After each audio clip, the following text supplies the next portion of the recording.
Talk about the Oak Hill victory over the Chesapeake Panthers as they defeated Chesapeake in the final OVC contest of the season Friday night by a score of 10-0. And the victory gives Oak Hill their first championship in 19 years, the last one coming in 1962.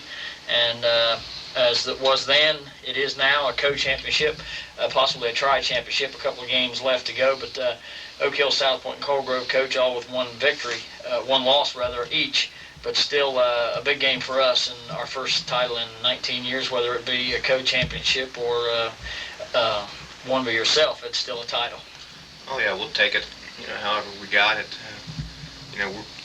It's hard to go through the OVC season undefeated. It just doesn't happen that often. South Point did it last year and Cold Grove's done it recently, but it's not often that you do go through the league season undefeated. And earlier in the year, it looked like maybe even 2 losses could get you a tie, but we'll take it with the tie, whatever it might turn out. The game for us Friday, we had looking at the statistics, it looks like the score should have been higher than 10-0. Of course, as you said, after the game, we were down inside the 23 times in the first half and only came away with 3 points.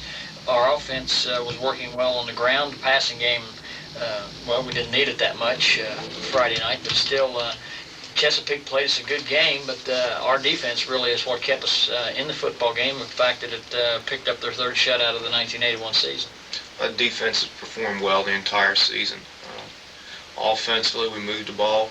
We moved it down inside the 30 continuously, but fumbles or penalties, something seemed to eliminate our scoring chances. And if we make it into the playoffs, it's something we're going to have to eliminate, is not getting the ball in the end zone when we should. When you get it inside the 20 3 times, you should score 3 times, I feel. And the opening drive just seemed to set the tempo of the game when we took it right down to the 1-foot line, had it first and goal, and laid it on the ground on first down. And we should have had a touchdown there. We should have had a touchdown later on in the ball game with about 5 minutes or so to go. We dropped a pass in the end zone. And statistic-wise, it wasn't as close as the score indicates. But the only thing that counts is the score.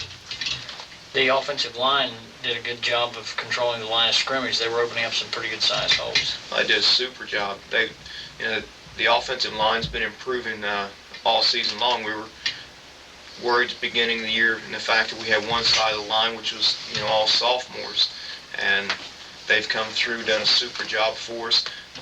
George and Roger on the other side doing a tremendous job, and we felt going into the game that we could run the ball against them. We anticipated them double covering our receivers like we've seen against South Point, Cold Grove, and Rock Hill, and so we felt that we could run the ball because we had them really outnumbered 8-on-6 in the middle if they wanted to do that. So we went in with a game plan to run it. Everybody seems in the last few games, like you say, to have stopping our passing game. That's been, what's been our big gainer during the season with the 4 receivers we got, a couple out of the backfield, Stapleton, and the 3 wide receivers with Sloan every once in a while going wide. It seems like the last 3 teams that we played has catered their defense to stopping our passing game. Yeah, that's exactly what they've done. Cold Grove, the second half of our ball game up here went to that. And watching one of the NFL games on Sunday, John Madden was saying something about he felt maybe it was easier to set up the running game with the pass than it was where some coaches try to set up the pass with their running game, and that's what's happened to us. Our running game's opened up tremendously because teams are so afraid of our receivers, and they're trying everything they can to take away the pass, and consequently the running game's going to be there. Donnie Stapleton had over 100 yards. Well, had exactly 100 yards rushing Friday evening. I think that's the first time this season anybody's rushed for 100 yards in it. No, Donnie had 115 or 16 against Sims Valley, only about 7 carries. But this past game was our best game team-wise in total rushing. Chesapeake, a good football team, a young football team. Their record doesn't indicate, or would show that they've got a bad football team, but they played us well defensively, despite the fact that we had over close to 300 total yards. But when the ball got down inside the 20-yard line, their defense seemed to rise to the occasion. Yeah, we've had that problem a few games this year, getting it down and not being able to score. And again, it's something we're going to have to eliminate if we do make it in the playoffs. We're going to have to take advantage of those scoring opportunities. Was in the first half, what was going through your mind whenever we had to go into the locker room with only a 3-0 score. What did you tell the players in the locker room at halftime that they had to do to open the score up a little bit? Of course, it never did get open, but we still dominated the second half as we did the first, but again, just one touchdown. At halftime, the big thing was trying to get the intensity level up. I didn't feel we played with a great deal of intensity that first half. We just seemed to be going out there and we felt like that by showing, maybe we felt that by showing up that we were going to win the football game. And we didn't make any adjustments offensively or defensively because everything we'd done the first half was working. And the big thing was just getting them to go out and play the way that they were capable of playing.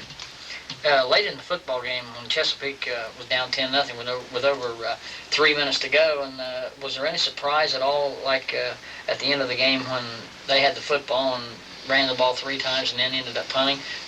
On top of the booth, I was saying that I figured he would at least try to put the ball in the air to pick up some yardage because he was down 10 points and had possession of the football when a touchdown and an onside kick and another quick score could have won the football game.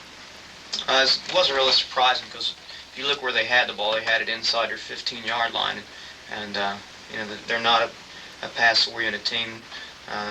They're very run conscious. They're very cautious, really, offensively. They try not to beat themselves offensively. And I think if maybe they would have been able to punch out a first down there, then you would have seen them throw the ball. But down that deep in their territory, I don't think they were going to throw it at all. They didn't throw the ball hardly in at all.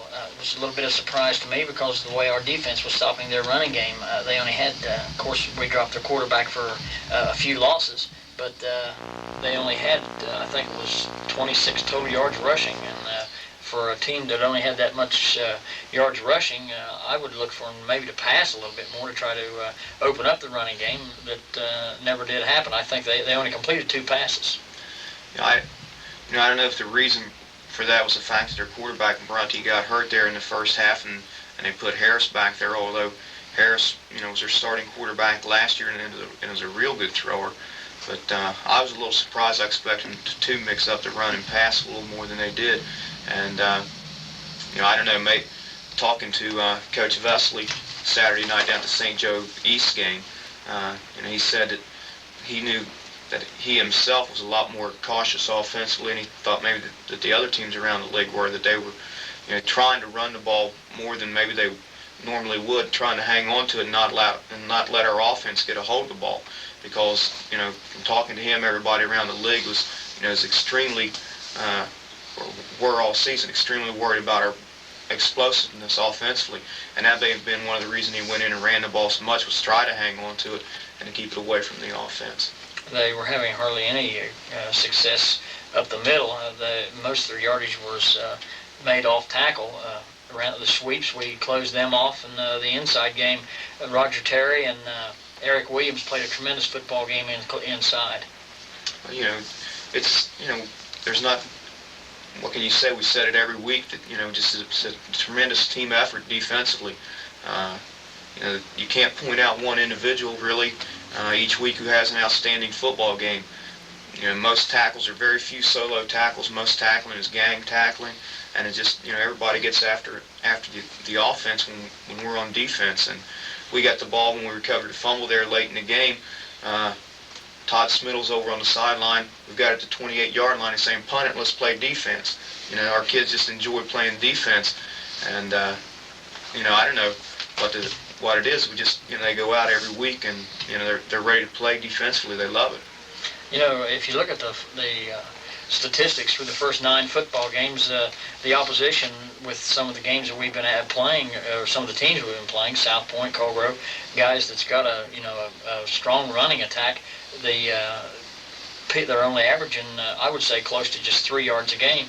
And a lot of times your defensive halfbacks make a lot of tackles in football games, but that very seldom happens in our games. It's usually right at the line of scrimmage, and very seldom does the opposing runners get past the defensive line. The linebackers really don't have that many solo tackles, and your linebackers are usually some of your leading tacklers. I don't know just exactly what the rushing statistics have been, but I do know that through the first 5 or 6 games that Colgrove rushed the ball most number of yards in the first 6 games or so, and Coach Lucas was saying that was the fewest they had in any of their ball games at that time. I know South Point had more yardage rushing than Coldgrove did, but we played to run extremely well, and we've gotten strong support really from the secondary on the run.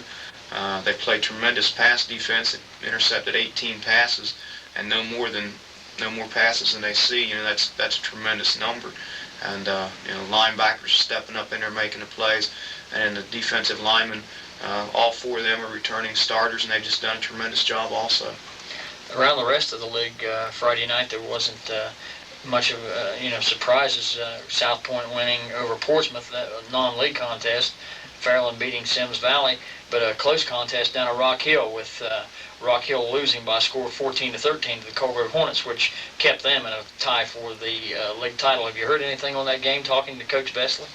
Yeah, Rock Hill had 2 touchdowns brought back, in fact, in that football game, and they were the last to score, and they went for the 2-point conversion and didn't get it. But they've had tough luck all season, really. They've had 4 one-point games in a row now, and the last 3 of them they've lost. And they just seem to have a pattern on losing those one-pointers. Next week we play Portsmouth East. You went down and saw them Friday or Saturday evening against Iron St. Joe. What kind of football team are they offensively and defensively? They've struggled all season offensively. They've put very few points on the board. They do have one good running back in Bailey. He's a strong runner. Doesn't seem to be a real breakaway threat. They threw the ball quite a bit against St. Joe. I don't know how much they've thrown in their other games, but they did throw a lot against St. Joe. Defensively, they played well defensively all season. Very few teams have put a whole lot of points up on the board against them. St. Joe did beat them 18-6, and I think part of the trouble that they had defensively down there was the fact that they had to play so much defense. They haven't been able to generate a great deal of offense. Getting away from next week's game, some of the people that may not have heard the coach's corner on the radio Saturday morning, what is our situation in the state playoffs? Some of the people might not know exactly what has to happen for us to get into the playoffs. Well, going into the last ball game, I think we're going to be back first in the region, but we're going to have some help, I believe, with some people losing. I don't think our lead's going to be big enough that the East is only going to be worth 2 points to us in the playoffs, and that's going to hurt us. And the way it looks right now is our best chance to get in is for Watkins Memorial to beat Newark Catholic in that last football game. I think Crooksville has enough points if they can beat New Lexington, which they should, and then with the other teams in their league winning, there's enough points there that they can finish ahead of us.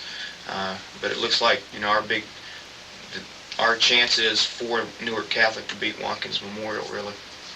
Well, Coach, congratulations on the first league title in 19 years as the Oaks win Friday night over Chesapeake by a score of 10-0. Congratulations to you and the coaching staff, as next week we'll be going trying to become the winningest team in Oak Hill High School history, winning 9 games. And congratulations to you and the Oak Hill Oaks for a league title and so far a fine season.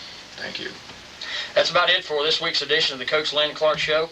Next week we'll be back talking about the Oak Hill Oaks Portsmouth East game, and again Oak Hill going for their 9th win of the season and will become hopefully the winningest team in Oak Hill High School football history, as they are looking for a 9-1 season and still looking for that state playoff berth. And a big game next Saturday night as Watkins Memorial plays Newark Catholic and Crooksville plays New Lexington. A loss by either one of those teams will put Oak Hill into the state playoffs, and hopefully next week we'll be back to talk about an Oak Hill victory and a possible state playoff berth. Until then, this is Buzz Fisher speaking for Coach Lynn Clark saying, we'll see you then.